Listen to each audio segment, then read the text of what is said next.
Imagine reaching the end of your life, only to discover that every choice you ever made was carefully recorded and waiting for you in a final cosmic reading. In ancient Indian philosophy, physical death is not a final destination. Instead, it functions much like an annual performance review at work. You sit down, open the files, and look at the exact results of your actions. The figure keeping track of these files is known in Hindu mythology as Chitragupta. You can think of him as the ultimate cosmic registrar, or the god of data. To manage this staggering amount of information, Chitragupta maintains a universal ledger called the Abra Sandhani. This record book does not track planetary alignments or random chance. It tracks your karma. Karma is the total sum of your thoughts, spoken words, and physical deeds.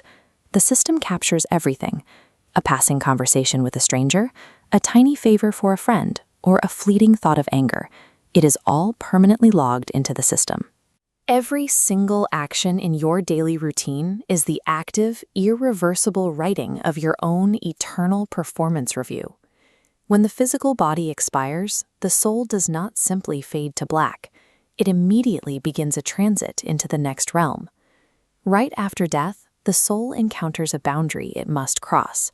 This boundary takes the form of a mysterious and unavoidable river known as the Vaiterani. This illustration shows how the river actually transforms based on the traveler. For someone arriving with a positive karmic record, the water appears clear, calm, and sweet like nectar.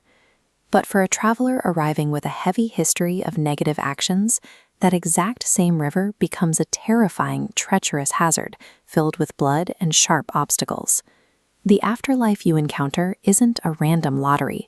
The environment physically molds itself to reflect the choices you made while you are alive. Once across the river, the soul arrives at the court of Yamaloka to meet Yama, the Lord of Justice and God of Death.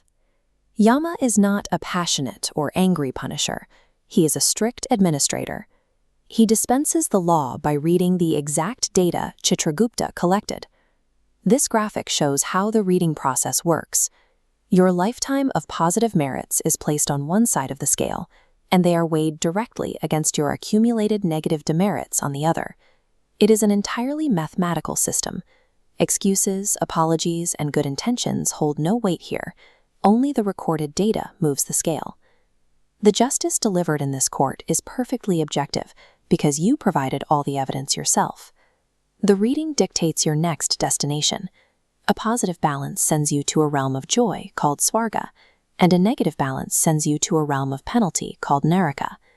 The flow of souls between these nodes reveals that neither the joy nor the penalty is permanent. They are temporary layovers, where you stay only as long as your karmic balance lasts. Once you spend the merits or demerits you earned, you are placed right back into a new earthly body to start the entire process over again. This endless loop of birth, death, and rebirth is called samsara. Eventually, a soul learns to interact with the world differently. By acting without personal desire or attachment, you stop creating the very entries that fill the ledger. When this detachment becomes absolute, you achieve moksha. The soul dissolves into a massive, expanding wave of golden light that illuminates the entire universe. This state of realization settles the balance forever.